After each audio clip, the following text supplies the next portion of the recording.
politics, business, socio-economy, sports. So catch all the updates on the happenings around the globe.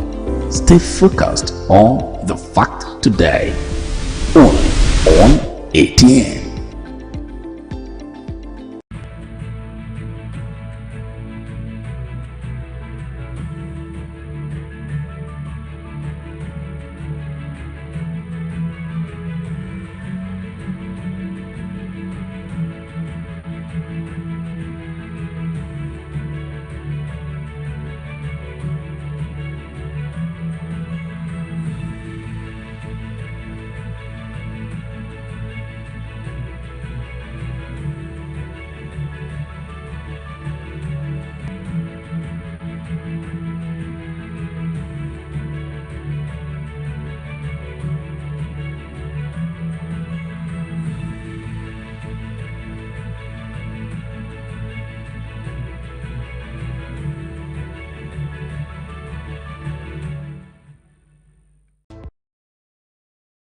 African National Congress Party looks set to lose its majority for the first time since it swept to power at the end of apartheid, in a watershed moment for the country as support for the former liberation movement collapsed below 50% in partial results.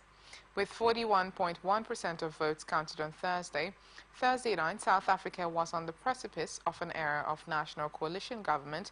The ANC had 42.6% of the vote, with the pro-business Democratic Alliance on 23.8%.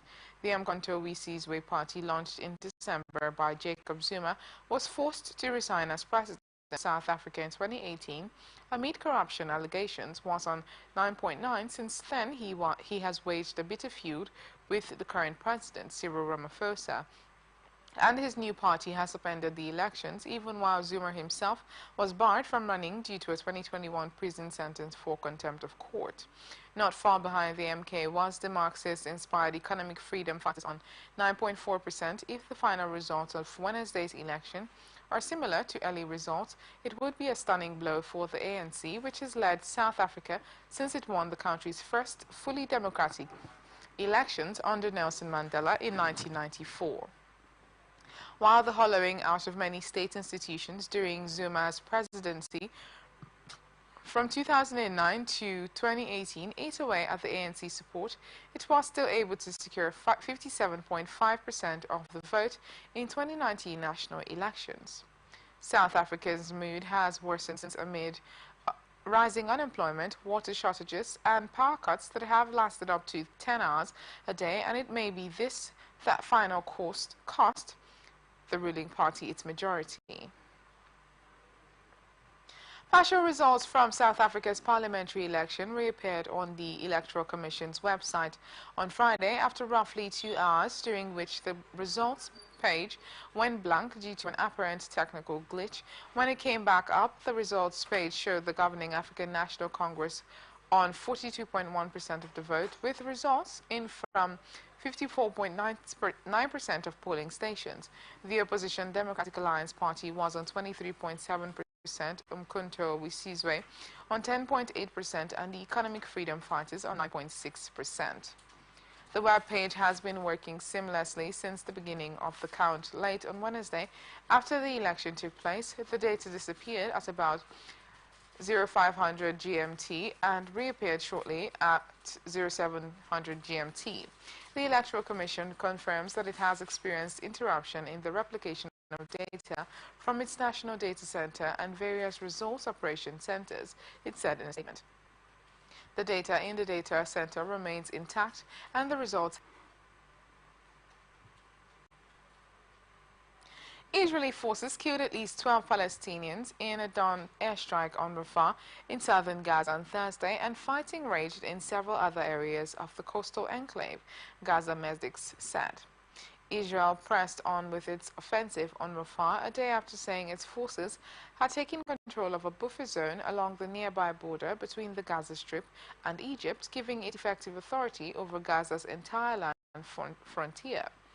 It said the buffer zone's capture had cut off a route used by the Palestinian Islamist militant group Hamas to smuggle arms into Gaza during more than 7 months of war, which has laid waste to much of the territory territory and raised fears of famine. Gaza medical sources said the 12 Palestinians whom it said were civilians had been killed and an unspecified number of others wounded. They tried to recover the body of a civilian in the center of Rafah. Another Palestinian civilian was killed in an airstrike on Al-Shati refugee camp west of Gaza City in the north of the densely populated enclave, the medics said. Israel reported clashes in northern Gaza but did not immediately comment on the reported deaths in Rafah, where hundreds of thousands of displaced Palestinians took refuge, company Jawa said in a statement. Israel has kept up raids on Rafah despite an order by the International Court of Justice, the top UN court, to 300 Palestinian gunmen in the city since May 6th, when it launched what it has claimed have been killed in Israel's air and land war across all of Gaza, with 53 of those killed in the past 24 hours, the Hamas-run enclave's health ministry said.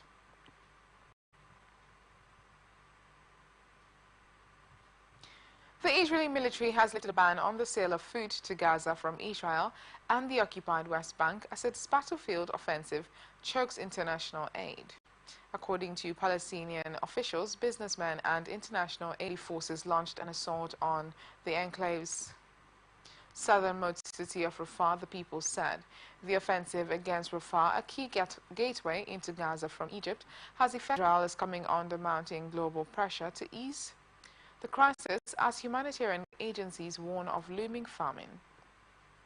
Israel phoned Gazan distributors who had been purchasing goods from the West Bank and Israel before the war, said Ayed Ramadan, chair of the Gaza Chamber of Commerce.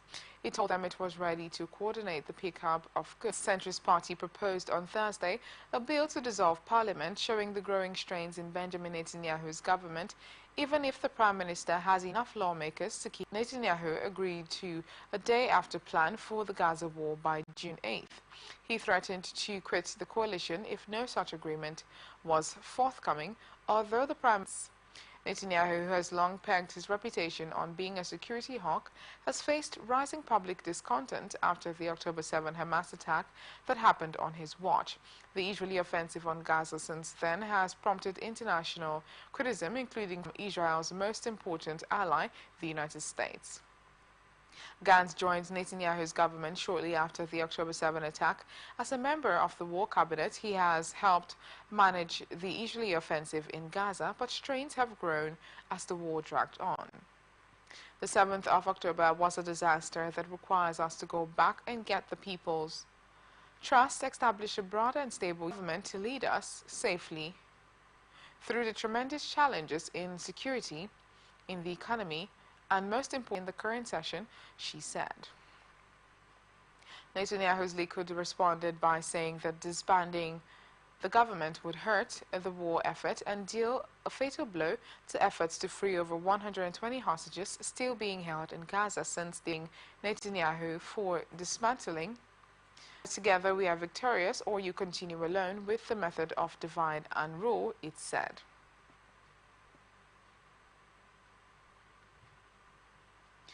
Hamas said on Thursday it had told mediators it would work a complete agreement, including an exchange of hostages and prisoners if Israel stopped the war. Talks mediated by, among other, Egypt and Qatar to arrange a ceasefire between Israel and the Islamist movement in the Gaza war have repeatedly stalled, with both sides blaming the other for the lack of progress. The latest Hamas statement came as Israel pressed on with an offensive on the southern Gaza city of Rafah, despite an order by the International Court of Justice negotiations, in light of the aggression, siege, starvation, and genocide of our people. The Hamas statement read, "Today we inform the mediators of our clear position that if the occupation stops its war and aggression against our people in Gaza, our readiness is to reach a complete agreement that includes a comprehensive exchange deal about a group bent on its destruction. It says its Rafah offensive is focusing on rescuing hostages and rooting out Hamas fighters. Nearly 36,000 Palestinians have been killed in Israel's offensive across all of Gaza, the health ministry there says. Israel launched the operation after Hamas-led militants attacked southern Israeli communities on October 7 last year, killing around 1,200 people and seizing more than 250 hostages, according to Israeli tallies. Jerusalem on Thursday held its annual Gay Pride Parade under heavy security and with a subdued vibe, giving the solemn mood in Israel after months of war. LGBTQ supporters marched the streets of Jerusalem carrying rainbow flags, Israeli flags and yellow ribbons, a symbol for hostages still held in Gaza. Absent were the vibrant cheers and music that usually accompany the event. Organizers estimated that 10,000 people marched. Police said some 2,000 officers were on guard. The turnout was smaller than in previous years. Nathaniel Shaller, executive director at Havrita, an LGBT group for those with a religious leaning, said the goal was to be sensitive to the overall security situation while still allowing people to march. This year's parade adopted the slogan, "Born to be Free," and was led in part by the Forum of Families and supporters of hostages abducted during Hamas's October 7 assault on southern Israel that sparked the war in Gaza. Some protesters appeared on the sidelines holding signs against the said. Yair Lapid, the opposition leader and the former prime minister, took part in the event. The march is more important this year than ever, he said. Here we are reminded that we are not only fighting for the life of the state of Israel. Defense chiefs locked horns in Taiwan in their first face-to-face meeting in 2 years on Friday, but both sides emphasized the need to keep military-to-military communications open. U.S. Defense Secretary Lloyd Austin and China's Defense Minister Dong Jun met in Singapore on the sidelines of Asia's premier defense summit, the Shangri-La Dialogue. The Philippines president was to give a speech at the meeting later in the day that the ROC should not use Taiwan's political transition, part of a normal routine democratic process, as a pretext for coercive measures, Ryder said after the 75-minute meeting. He was referring to the People's Liberation Army and the People's Republic of China. Dong warned Austin that the U.S. should not interfere in China's affairs with Taiwan, Defense Ministry spokesperson Wu Zian told reporters.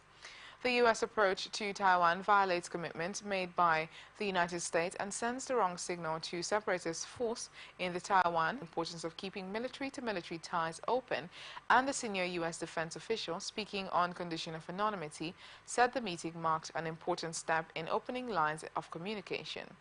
The official said Austin was firm but professional and also brought up China's nuclear, space and cyber developments. The two sides also discussed the South China Sea and the conflicts in Ukraine and Gaza. Later on Friday, the spotlight shifts to Philippine President Ferdinand R. Marcos Jr., who is expected to discuss the legal and geopolitical position of the Philippines on the South China Sea and note the importance of the waterway to global trade. North Korea said on Friday it had fired 18 short-range ballistic missiles during a drill as a demonstration of its willingness to launch a preemptive strike against South Korea's gangsters regime if necessary to counter an attack. North Korean leader Kim Jong-un guided the firing drill of the 600mm super-large multiple rocket launch, state news reported. South Korea said it had detected at least 10 short-range fired by North Korea off its east coast, calling it a possible display for would-be weapons buyers, including Russia. The launch, following the firing of tactical ballistic missiles and a failed satellite this month, was a clear act of provocation that threatens the peace on the Korean peninsula. Deputy spokesperson for Seoul's Unification Ministry, Kim In-ae, told a briefing. Artillery troops successfully island about 365 kilometers away as Kim Jong-un oversaw the demonstration at the launch site, the news reported. Photos published by state media showed 18 missiles identified by experts as KN-25s rising into the air from mobile launchers. First tested in 2019, the super-large rocket blurs the distinction between multiple launch rockets system and short-range ballistic missiles of war, the news said. Showers of fire for annihilation during the drill showed North Korea's will to defend its sovereignty and react against the enemy, KCNA said in another report. The drill included the use of a recently unveiled fire control system that is part of the government's combined nuclear weapons management system, KCNA said. The U.S. State Department condemned Thursday's launch using ballistic missile technology as reckless and violating multiple UN Security Council resolutions. The United States and China have significantly increased the volume of military exercises across Asia.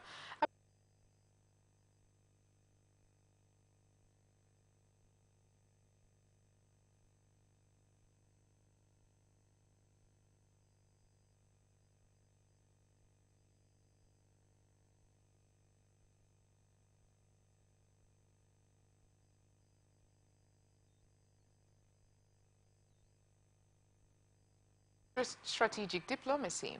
The IISS study scripted order released on Friday charted some 1,113 U.S. exercises involving Asian countries compared with 130 run by China, noting that the U.S. military may eventually lose its edge over China in the region. The study says China is challenged by a lack of combat experience and that its exercises remain underdeveloped and over-scripted for a regional contingency. The U.S. will seek to maintain its lead via a plethora of military exercises with almost all regional countries, the study notes. China will try to narrow the gap by deepening its exercise ties with a small number of regional partners. More broadly, military deployments across the region have been rising for several years amid tensions over Taiwan, which China claims as its own, and territorial disputes in the vital trade waterways of the East and South China Seas. Diplomats and analysts say they are watching the trend closely, with some noting that drills serve many purposes: promoting freedom of navigation in disputed waters, signaling deterrence and reassurance, and improving diplomacy. A jailed Sikh separatist leader is contesting India's general election from prison and drawing good support for his campaign managers said in what could become a concern for New Delhi, which has sought to stamp out any revival of Sikh military. Amritpal Singh, 31, is detained in a high-security prison in Assam, nearly 3,000 kilometers from his Kador Sahib constituency in Punjab state, where villages and towns are dotted with posters depicting him with swords and bulletproof vests. Singh was arrested last year and jailed under a tough security law after he and hundreds of his supporters stormed a police station with swords and firearms, demanding the release of one of his aides. A win for him in election to parliament in the 1970s and 1980s. People will make their decision on June 1st, Singh's father Tasem, 61, said, referring to the voting in the constituency on Saturday. They will send an important message to those who have maligned his image, to those who are defaming our community and our Punjab. Tasem Singh spoke inside a Sikh temple set beside Whitfield and the River Canal. Portraits of Sikh who were killed during the militancy in Punjab, called Matthias by Singh supporters, were pinned on the walls.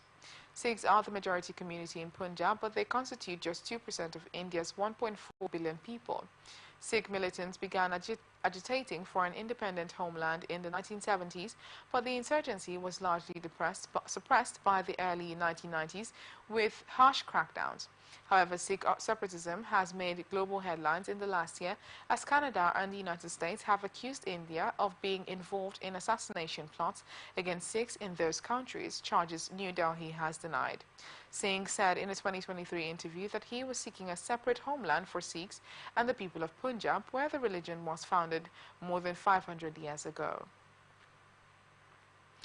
At least 15 people have died of suspected heat stroke in India's eastern states of Bihar and Odisha on Thursday,